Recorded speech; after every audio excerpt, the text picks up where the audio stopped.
Oke, share screen aja. Udah kelihatan belum di sini? Ada soal sama jawabannya, tapi kita pertama bahas soalnya dulu. Kita bedah satu-satu ini soalnya supaya selain bisa ngebaca soalnya, kalian juga tahu apa sih yang sebenarnya ditanyakan oleh soalnya gitu. Jadi ini gue ngambil dari UAS waktu gue ngambil AM kemarin ya.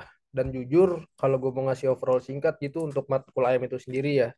Untuk UTS emang susah banget, tapi untuk UAS itu gampang banget teman-teman. Jadi kalau misalkan kalian paham dengan materi AM untuk UAS, nggak usah terlalu panik lah nanti waktu UAS karena soalnya pasti itu aja dan rata-rata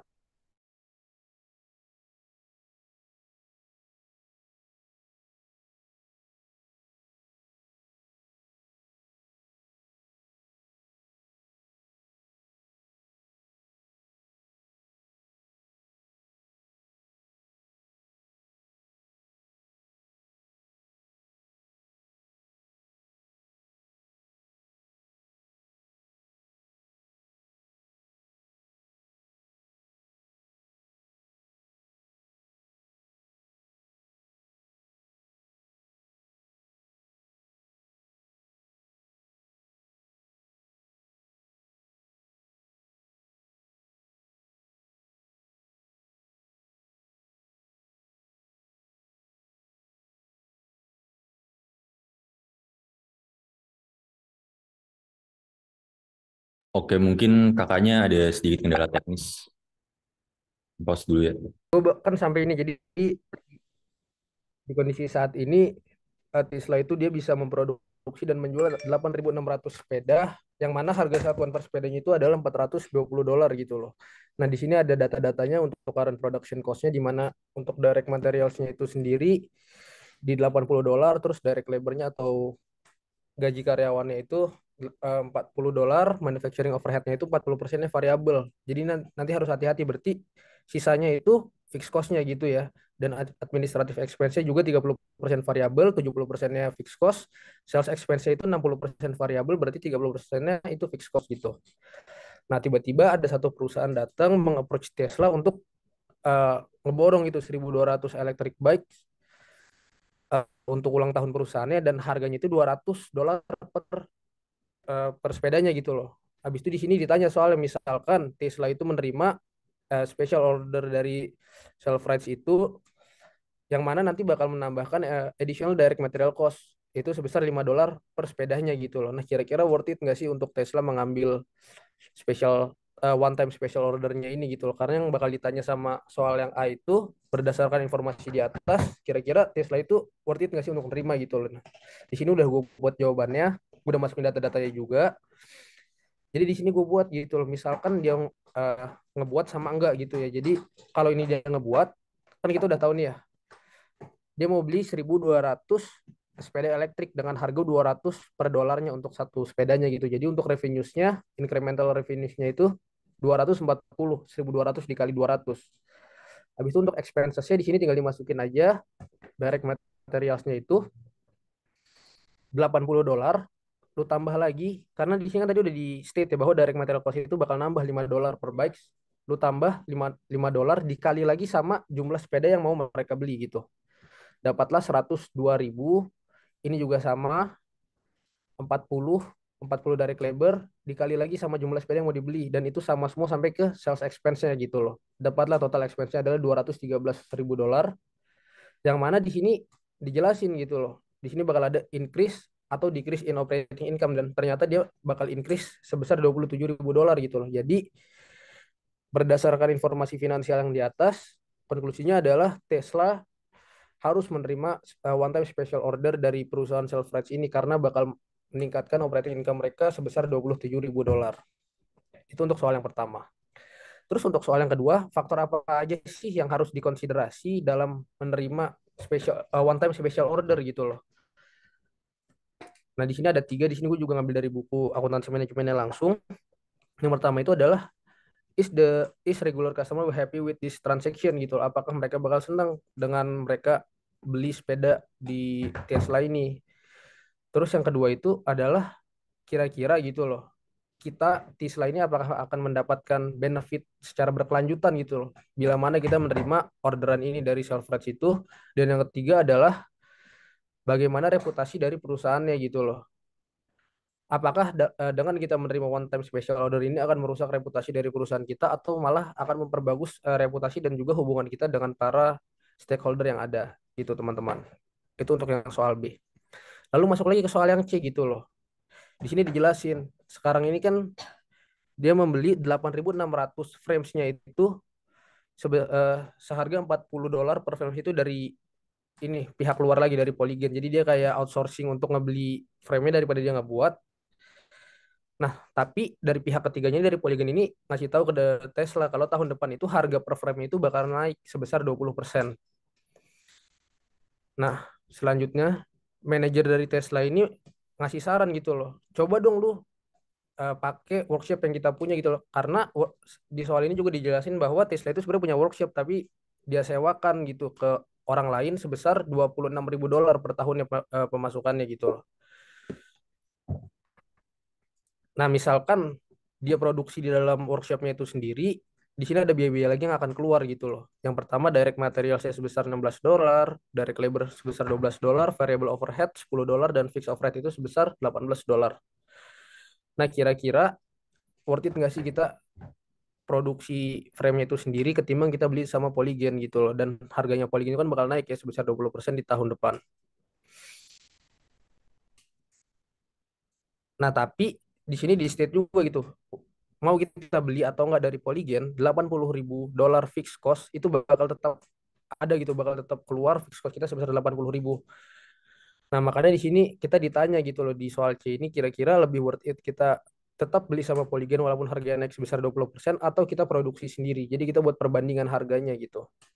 Sini gue juga udah masukin data-datanya. Yang pertama, sekarang ini kita beli 8.600 di harga $40. Tahun depan dia naik 20% menjadi $48. Ini gue dapat dari 120 dibagi 100, gue kali sama 40.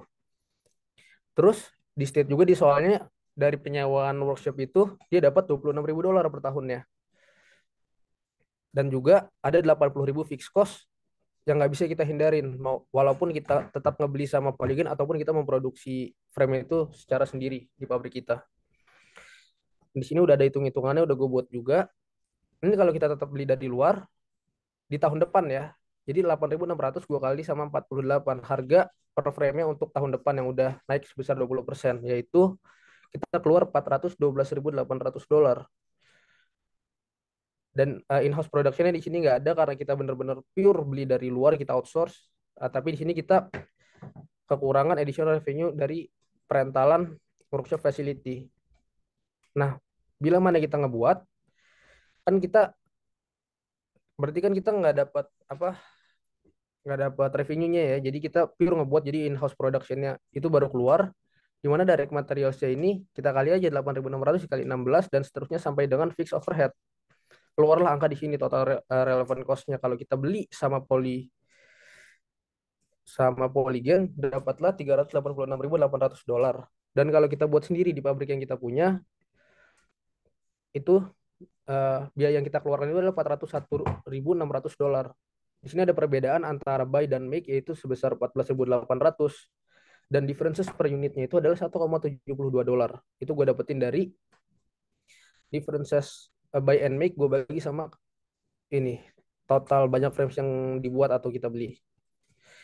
Nah, dapatlah 1,72. Jadi konklusinya apa gitu loh. Jadi konklusinya adalah kita tetap beli sama Polygon walaupun harganya itu naik sebesar 20% gitu loh. Karena walaupun harganya naik, kita bisa nge-save cost sebesar 14.800 atau sebesar $1,72 per unitnya.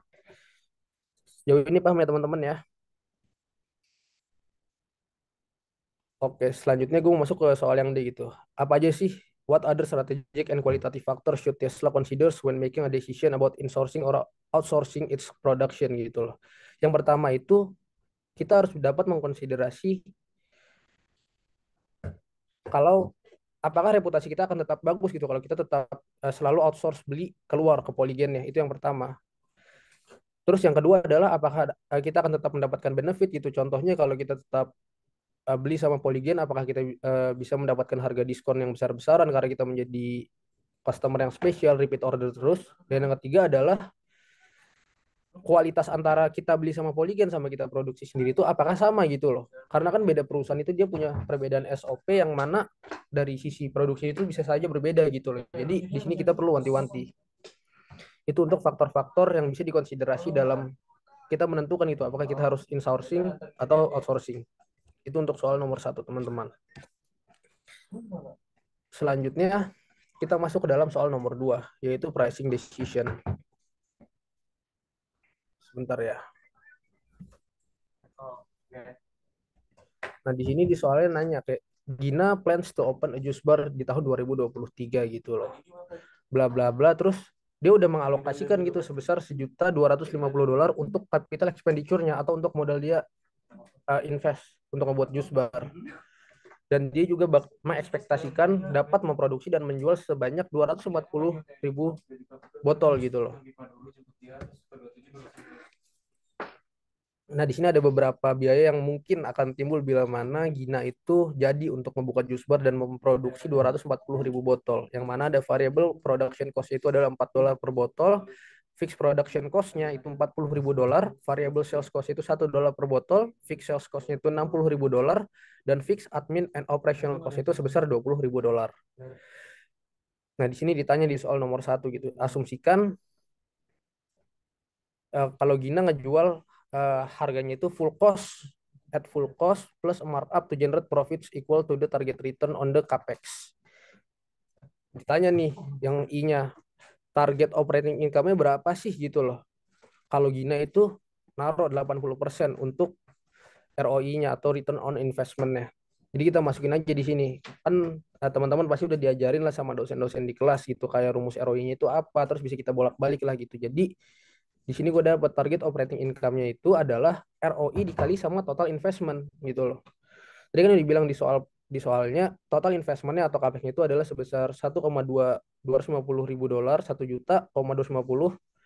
Tinggal lu kali aja sama target ROI-nya yaitu 18%. Jadi 18% lu kali sama total investment atau capex-nya dapatlah target operating income itu sebesar 225 ribu dolar. Itu untuk soal yang I. Terus untuk yang II ditanya how much is the full cost per bottle. Jadi kita harus tahu nih harga produksinya gitu loh untuk per botolnya.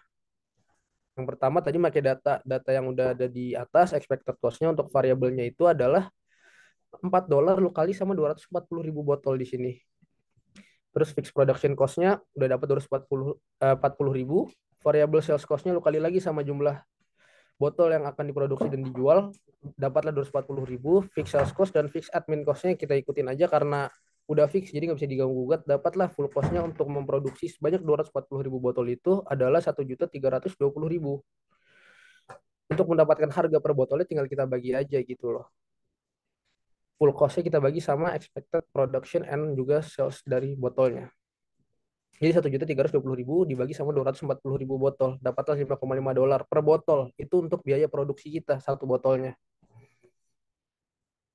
Itu yang soal II minta. Untuk soal yang III ditanya lagi kan, what is the price selling Gina needs to charge to earn the target operating income. Tadi kan di atas kita udah buat nih target operating income-nya sebesar $225.000 gitu loh. Dia minta calculate the markup percentage on the full cost. Jadi kira-kira berapa sih markup yang harus Gina lakukan dari harga full cost per botol ini untuk mencapai target operating income yang sudah ditentukan di awal. Nah, jadi caranya adalah target operating income-nya 225.000 ini lu tambah sama full cost-nya yaitu 1.320.000. Yang berarti kan total ini adalah revenue yang dibutuhkan gitu sebesar 1.545.000 itu revenue needed yang untuk ngecover target operating income yang sudah di set dari awal. Untuk mencari selling price-nya itu adalah ini revenue needed-nya itu lu bagi lagi sama expected production dan juga sales dari botolnya. Dapatlah $6,44 per botol itu harga jualnya. Nah, untuk markupnya gimana? Tinggal kita bagi aja gitu loh. Selling price kita kurang sama full cost per botolnya dibagi lagi sama harga per botolnya, full cost per botolnya untuk produksi. Dapatlah 17,05% itu harga markupnya. Itu untuk yang soal A, I. Masuk lagi ke soal yang BI. Di sini Gina believes that it can successfully sell the product $6.46 per bottle gitu loh. Jadi bukan 6,44, tapi Gina yakin bisa jualnya itu di harga $6 aja gitu loh. Yang mana target operating income itu adalah 25% dari revenue. Kita diminta untuk menghitung target full cost di bawah pendekatan ini dan kira-kira gitu loh, apakah bakal memenuhi full cost yang sudah diestimasikan di awal gitu. Di sini gue juga udah buat masukin data-datanya juga. Yang pertama target price itu adalah $6 per botol, target operating income itu 25% per botol. Di sini operating income itu kan 25% dari revenue kan. Di sini tinggal gue kaliin aja gitu loh. Target price dikali sama expected production and sales-nya dikali lagi sama 25%. Karena itu kita untuk cari langsung operating income-nya. Dapatnya 360.000. Dari 360.000 ini kita cari lagi untuk full cost-nya, revenue dikurang operating income. Jadi di sini $6 per botol, lu kali sama expected production and sales-nya dikurang lagi sama operating income. Jadi revenue dikurang operating income itu kan dapat full cost. Dapatlah 1.080.000. Nah, udah dapat segini, kita ngeliat lagi ke soal di atas nih yang di soal A. Full cost-nya per botol itu kan 1.320.000 ya. Sedangkan Gina ini dia bilang $6 per botol, tapi full cost ini 1.080.000. Berarti kan nggak nemu gitu loh. Kita nggak bisa produksi karena harga target price-nya itu di bawah harga target price yang sudah dirancang di awal gitu. Kalau misalkan dia full production. Jadi di sini konklusinya adalah tidak dapat memenuhi biaya yang sudah diestimasikan di awal gitu loh. Kalau harga jualnya itu adalah $6 per botol. Terus masuk lagi ke BII, ditanya explain the value engineering strategy that Gina would implement to achieve the target full cost. Nah, ini gimana caranya dia untuk bisa bisa mencapainya gitu dengan target full cost-nya. Di sini ada 4 poin yang udah gue masukin.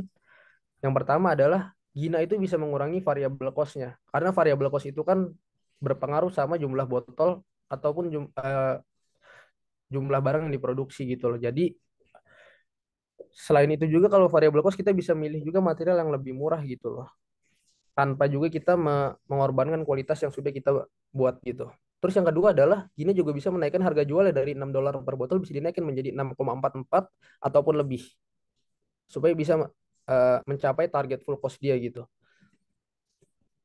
Terus yang ketiga, dia juga bisa ngurangin variabel cost-nya dengan mengubah cara dia memproduksi. Mungkin cara yang lebih efisien ada atau gimana gitu loh. Dan yang keempat adalah kalau misalkan Gina pengen tetap di target price $6 per botol, salah satu cara cuma ada satu. Lu banyakin aja penjualan lu. Makin banyak penjualan, pasti target full cost itu bakal tertutupi. Itu untuk soal nomor 2. Terus langsung gue mau masuk ke soal nomor 3 aja. Ini untuk transfer pricing gitu. Nah, jadi di sini soalnya ditanya gitu. Gue langsung masuk ke soalnya aja. The frame division can also sell frames directly to builders. Jadi di sini ada 2 divisi ya, frame division sama glass division gitu. Sebentar. Untuk produce ini. Oke, jadi soalnya di sini bilang window frames itu atau frame kacanya diproduksi di frame division. Nanti dari frame division akan dipindahkan lagi ke glass division di mana nanti kaca dan hardware-nya itu diinstal gitu. Jadi di sini ada 2 divisi. Yang pertama frame division dulu baru bisa masuk ke dalam glass division. Tapi di frame division ini dia bisa langsung jual juga ke buildersnya atau nggak masuk ke glass division tapi jual mentahan jadinya frame-nya aja baru dipasang lagi sama orangnya gitu. Yang bisa masang kaca dan juga beberapa hardware-nya gitu loh. Harga jual frame-nya aja kalau dari frame division itu sebesar $2.300. Tapi kalau udah dari frame division dipindahin ke glass division untuk dipasang kaca dan pernak-pernik lainnya, harga itu jadi $4.300 gitu loh. Di sini dijelasin juga the market for both frames and finished windows exhibit perfect competition. Nah, nanti penjelasan untuk perfect competition ini ada lebih jelas di dalam buku langsung. Gue lupa di chapter berapa, tapi ada di bukunya langsung dijelasin. Kira-kira nanti kita menggunakan pendekatan yang mana gitu. Nah, di sini udah ada data-datanya, standard cost-nya. Nomor 1 ditanya, assume that there is no excess capacity. Jadi nggak ada barang sisa gitu loh di frame division. Antara dia jual, ada yang dia jual atau langsung dioper ke glass division. Yang ditanya adalah what is the maximum and minimum transfer price for window frame. Nah, karena dia nggak ada excess capacity, maksimum sama minimum transfer price-nya itu disamakan saja sebesar $2.300. Seharga dia ngejual keluar. Karena full capacity, divisi ini juga lebih prefer untuk ngikutin market price yang sudah ada 2.300. Terus ditanya, yang B calculate the transfer price if it is based on standard full cost plus a 10% markup. Kalau udah transfer price itu full cost ditambah 10% markup, jadinya ini 180 1880. Dapatnya dari total ini nih frame divisionnya yang sudah dikasih di soalnya 320 ditambah 400 ditambah 600 ditambah 560. Nah, makanya transfer price-nya itu jadi 1880 lu kali sama markup 10% dikali 110%. Dapatlah $2.068. Lebih kecil ya dibanding dengan maksimum sama minimum transfer price-nya. Yang kecil, if the CEO of the wooden craft determines a transfer price based on the requirement 1B. 1B itu yang 2068 ini, will the internal transfer occur? Explain. Nah, internal transfernya ini nggak bakal terjadi. Kenapa? Karena lebih baik frame division itu ngejual keluar gitu loh. Lebih baik dia ngejual ke builders. Karena harga transfer price itu lebih tinggi ketimbang dia melakukan transfer internal gitu ke divisi di selanjutnya itu glass division. Kecuali kalau misalkan harga dari transfer price ke glass division itu lebih tinggi, berarti frame division ini lebih memilih untuk mentransfernya ke divisi yang ada di dalam perusahaan yaitu ke glass division ketimbang ke builders yang di luar. Jadi yang C jawaban itu adalah lebih baik mereka jual keluar daripada mereka jual ke dalam atau transfer price. Yang kedua adalah ini asumsikan ada sisa excess capacity di frame division. What is the maximum and minimum transfer price for window frame? Jadi di produksinya ini ada sisa gitu loh. Jadi antara bisa mereka jual lagi atau mereka kasih ke glass division. Jadi kan maksimumnya tetap 2.300 setinggi market price-nya dan minimumnya itu adalah 1.320 didapatkan dari variable cost ditambah opportunity cost-nya gitu. Jadi ditambah ini 320 ditambah 400 ditambah 600 dapatlah 1.320. Terus yang B, explain why your answer to requirements 1A and 2A differ gitu. Kenapa berbeda? Karena gini, di satu itu dia nggak punya excess capacity gitu loh. Jadi frame division itu harus menjual lebih banyak dan lebih banyak lagi frame gitu loh. Kalau misalkan nggak punya excess capacity. Sorry, kalau dia punya excess capacity ya, jadi punya yang sisa, mereka harus jual-jual terus sampai itu habis. Tapi kalau misalkan dia nggak punya excess capacity atau benar-benar pas-pasan habis kejual, frame division ini nggak mau kehilangan profit yang akan mereka dapatkan bila mana mereka menjual ke eksternal gitu loh atau ke buildersnya langsung karena harganya itu lebih tinggi dan mereka pasti memilih harga yang lebih tinggi agar profit yang mereka dapatkan di divisi tersebut itu lebih banyak. Masuk ke soal yang D, calculate the transfer price if it is based on standard variable cost dengan 10% markup. Jadi ini variable cost-nya apa aja nih? Transfer price-nya kalau pakai variable cost-nya. Kan ini ya, direct materials, direct labor, sama variable overhead. Lu tambahin aja, dapatlah 1.320 ditambah 10% markup. Tinggal lu kali aja sama 110%. Dapatlah $1.452 transfer price-nya. Kalau menggunakan pendekatan standard variable cost. Nah, terus soal 2D nanya gitu loh. Misalkan manajer dari window division itu willing to buy frames from the frame division yang mana harganya lebih kompetitif. The frame division dapat mengakomodasi harga transfer internal itu bila mana dia ada excess kapasitas gitu loh. Masih ada sisa. Nah, jadi nanti di sini ditanya kira-kira manajer dari frame division sama window division ini lebih milih make yang mana gitu ya. Kalau dari soal yang di atas dapat disimpulkan gitu loh. Di frame division itu mereka bakal memilih harga marketnya gitu loh karena akan menghasilkan higher bonus karena di sini di soalnya bilang gitu loh kalau misalnya penjualannya banyak maka bonus mereka juga akan banyak tapi di window division mereka akan pilih gitu loh mereka akan pilih harga yang mana yang lebih murah gitu loh mereka akan pilih harga yang 110% dari variable cost-nya sebesar 1.452. Karena kan lower price to buy berarti lower cost gitu kan. Makin kecil biaya yang mereka keluarkan di window division, maka otomatis eh, operating income mereka bakal lebih tinggi, lebih banyak di window division. Jadi di frame division sama window division ini adanya dua perbedaan, dan menurut gue ini nggak bakal ketemu gitu loh, nggak bakal terjadi untuk internal transfer price-nya, karena dari dua manajer tersebut mereka menggunakan pendekatan yang berbeda. Frame division lebih milih market price, window division lebih milih pakai yang 110% dari variable cost. Terus di soal yang 2 ditanya, please provide your suggestions to settle the potential dispute in requirements to the above. Nah, gimana sih caranya gitu loh.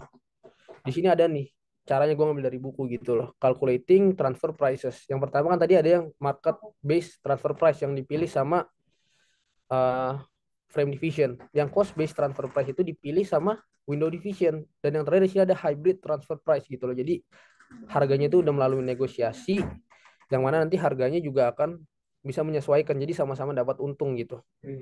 Mungkin bisa harga transfer price itu di tengah-tengahnya atau di mananya gitu, nanti berdasarkan kesepakatan kedua manajer dari kedua divisi tersebut.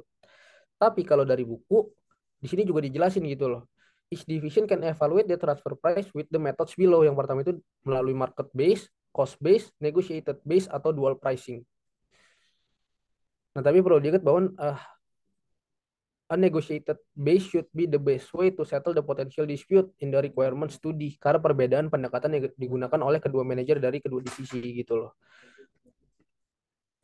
Itu teman-teman. Terus yang ketiga adalah comment on the use of full cost as the basis for setting transfer prices. Kalau menggunakan full cost dalam melakukan harga transfernya itu, perusahaan itu akan tahu gitu loh, bakal tahu exactly how many the cost that occurred in the company gitu loh. Jadi benar-benar tahu harganya, buka-bukaan banget gitu setiap divisi yang akan terjadi di setiap transaksi di setiap divisi gitu loh. Dari sana dia juga bisa setiap divisi bisa mengestimasikan harga transfer yang bakal menemui break even point. Jadi nggak untung nggak rugi, dan kedua divisi tersebut akan sama-sama diuntungkan gitu, tidak dirugikan. Dengan menggunakan pendekatan ini, setiap divisi dapat menghitung gitu loh harga markupnya untuk menggenerate profit yang mereka inginkan masing-masing. Jadi nggak ada satu divisi yang dirugikan dan satu divisi yang diuntungkan. Gitu teman-teman. Dari apa? Oh, sebentar ya teman-teman. Oke.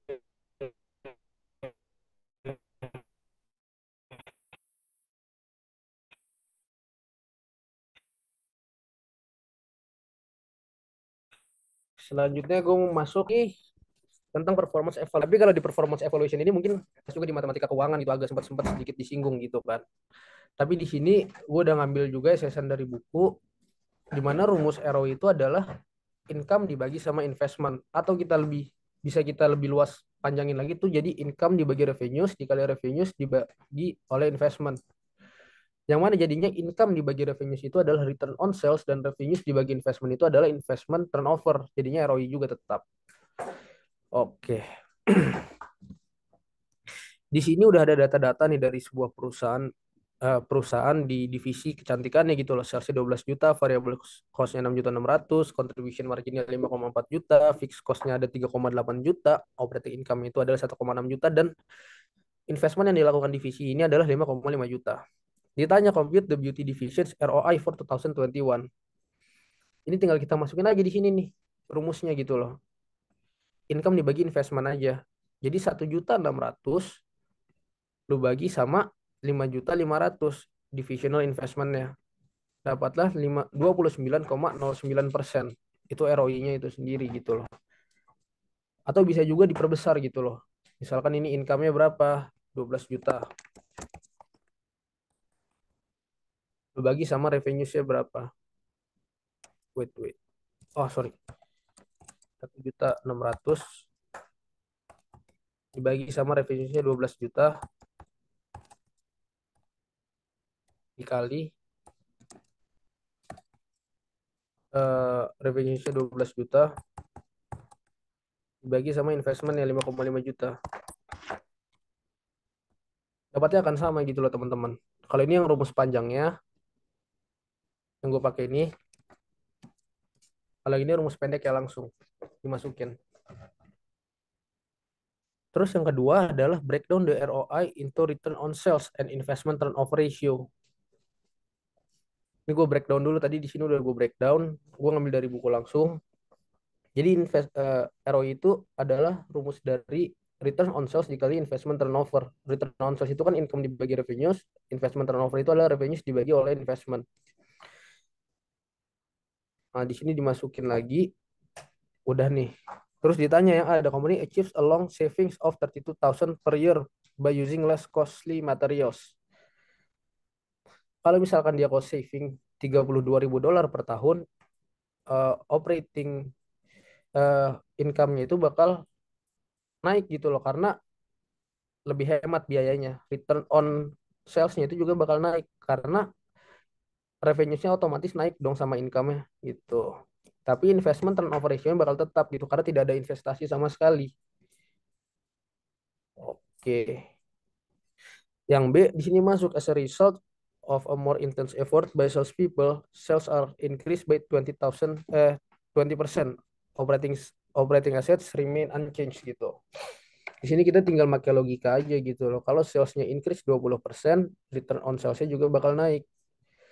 Karena sales itu bergantung sama revenues gitu loh. Jadi makanya ROS-nya dia naik, investment turnover dia juga naik. Gitu. Terus yang ketiga di sini masuk using the 2021 financial data, suppose that the beauty division has an opportunity to add a new product line that would require an additional investment in operating assets of $1 million. The cost and revenue characteristic of the new product line per year would be, ini salesnya 2,2 juta, variable expenses-nya adalah 55% dari penjualan dan fixed expenses-nya adalah 660.000 gitu loh.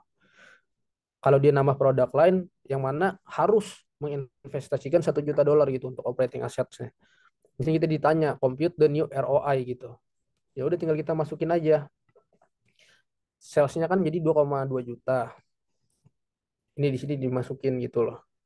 Yang data sebelumnya 12 juta, dia naik jadi 2,2 juta, jadilah 14,2 juta. Terus untuk variable cost-nya, variable expenses-nya itu naik 55% dari penjualan. Tinggal dikali aja ini. 55% dikali sama 2,2 juta, lu tambah lagi sama variable cost sebelum dia ada new produk lainnya. Dapatlah 7.810.000. Fixed cost-nya juga bertambah, tinggal ditambah aja ini. Di sini ya, ditambah setelah kita menghitung contribution marginnya. Ini ditambah, dapatlah operating income itu sebesar 1.930.000. Cara nyari ROI-nya itu gimana sih? Ya udah berarti operating income dibagi sama investmentnya.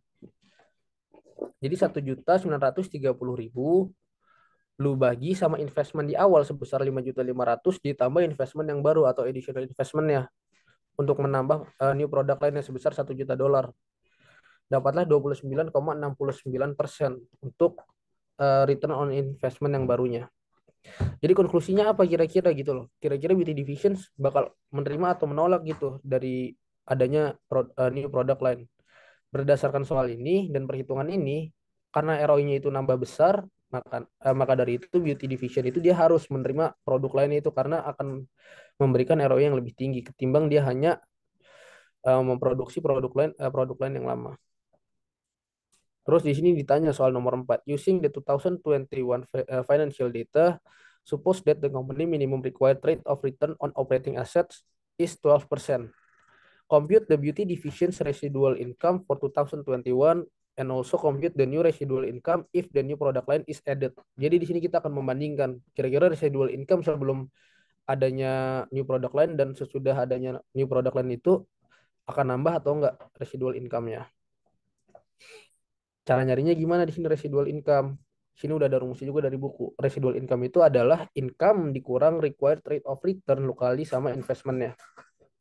Jadi income-nya ini berapa? Income-nya ini adalah 1.600.000. Ini sebelum sebelum dia ada new product lain ya. 1.600.000 lu kurang sama 12% dikali dengan uh, investment di awal 5,5 juta. Dapatlah 940.000 untuk residual income-nya. Nah, bila ditambahkan new product line, residual income itu akan bertambah gitu. Kenapa? Jadi income itu kan dia nambah tuh jadi 1.930.000. Dikurangin sama 12%, dikali sama investment yang lama 5,5 juta, ditambah sama investment yang baru 1 juta dolar. Dapatlah residual income yang baru adalah 1.150.000. Nah, kira-kira nanti manajer dari beauty division ini bakal nge-accept atau enggak sih dengan adanya new product line itu? Berdasarkan perhitungan di sini dari residual income, kan residual income-nya nambah ya gitu ya. Jadi manajer dari beauty divisionnya itu harus menerima gitu loh new product line-nya. Karena dia akan memberikan high residual income daripada sebelum nambah produk lain. Yang mana artinya high residual income itu residual income atau pendapatan yang bisa digunakan untuk mengimprove atau meningkatkan dari perusahaan itu. Mungkin dari sisi produksinya atau mungkin dari sisi pembelian alat baru atau dari penambahan produk lain yang baru dan yang semacamnya gitu. Terus masuk lagi ke part nomor 2 tentang balance scorecard. Mungkin di sini di balance scorecard ini jujur dulu gue waktu ngerjain UAS ini agak buru-buru karena gue kurang terlalu paham tentang balance scorecard. Tapi di saat gue baca bukunya ulang lagi, barusan banget, di sini gue menemukan ada 4 poin. Yang mana kalau di balance scorecard itu kan ada 4 ya, tentang customer, financial, learning and growth, dan juga internal business process dari perspektifnya. Dari keempat perspektif itu, apa aja sih yang dibutuhin? Yang pertama untuk financial perspektif, itu kita melihat perspektif dari sisi profit dan juga value created for shareholders atau pemegang saham. Kalau dari customer perspektif, itu kita lihat dari the success of the company on its target market. Kira-kira udah benar belum target market kita? Apakah salah atau gimana? Yang ketiga, perspektif dari internal business process. Internal operations-nya itu apakah sudah bisa memberikan value kepada customer. Dan yang terakhir adalah learning and growth perspektif. Yang mana perspektif dari orang-orang dan sistem capabilities that support the internal operations. Jadi kan udah ada data-datanya gitu loh, customer, financial, learning and growth, internal business process, terus di sini ada lagi ada strategic objektifnya dan juga ada performance measure-nya. Sini langsung kita kelompokin aja yang pertama. Biar gampang waktu UAS nanti langsung lu kelompokin aja jadi 4 ini yang pertama. Terus untuk strategic objektifnya ini lu cari yang berhubungan dengan ini nih. Setiap perspektif yang ada nih yang ada dari buku gitu loh. Kalau customer berarti apa? Tujuannya untuk memuaskan customer. Kalau untuk financial berarti tentang profit, keuntungan dari para shareholders-nya gitu loh. Kalau learning and growth gitu, lalu carinya itu adalah kira-kira nih sumber yang ada ini bisa nggak sih untuk mengimprove atau mensupport dari internal operations kita, dan internal business processnya itu adalah kira-kira SDM yang ada ini bisa nggak sih memberikan value yang sudah kita set targetnya untuk para customer kita nantinya gitu. Langsung aja dari soal nomor 4 part 2 ini langsung gue kelompokin perspektif jadi 4, strategic objektifnya itu tinggal dimasukin aja. Kalau customer di sini adalah yang pertama satisfying the customer dan juga market penetration. Karena market penetration ini masih ada hubungannya dengan customer perspektif. Lalu untuk financial, strategic objektifnya itu cuman ada financial growth. Karena ini berhubungan dengan profit gitu. Lalu learning and growth ini strategic objektifnya ini ada dua, motivated and prepared employee dan juga innovative banking services. Dan yang keempat adalah internal business process, yang mana strategic objektifnya itu adalah transaction efficiency dan juga loan processing efficiency. Habis kita kelar ngedapetin strategic objektifnya itu, kita bisa masuk ke dalam performance measurement-nya. Dari satisfying customer ini ada dua performance measure-nya, yaitu customer satisfaction survey score dan juga customer complaint per month.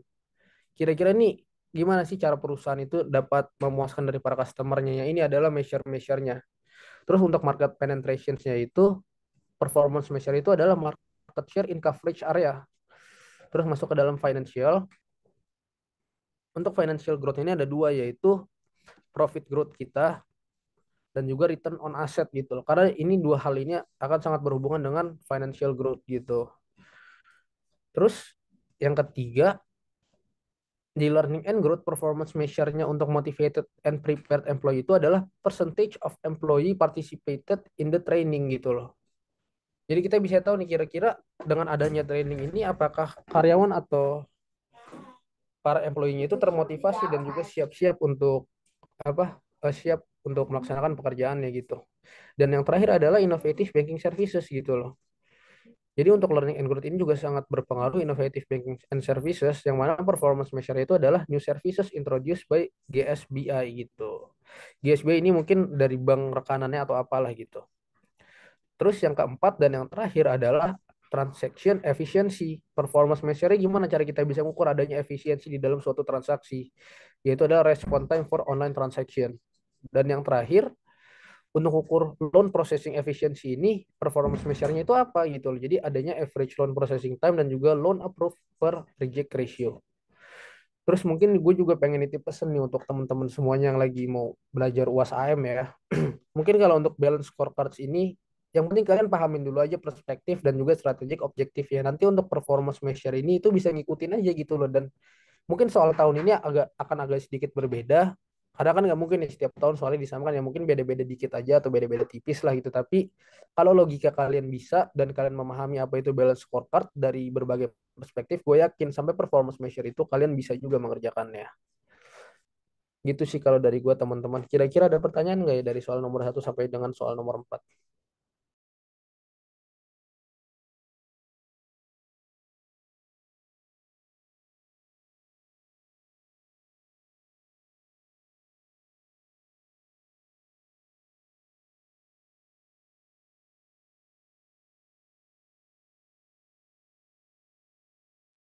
Kayaknya tidak ada, Kak.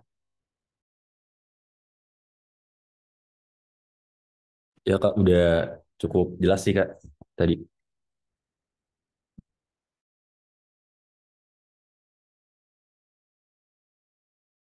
Mungkin kalau teman-teman mau ya, sama gue juga sabi banget. Nanti gue di sini drop ID line gue atau nomor WA gue. Nanti tanya-tanya aja nggak apa-apa lah gitu. Pasti bakal gue jawab kalau misalkan gue memahami materi tersebut dan gue jamin untuk UAS dari AM ini kalian nggak perlu belajar susah-susah. Yang penting kalian paham logikanya dan gue yakin kalau lu paham logikanya lu bisa ngerjain soal UASnya gitu loh. Mungkin itu aja dari gue, cukup sekian dan terima kasih teman-teman ya.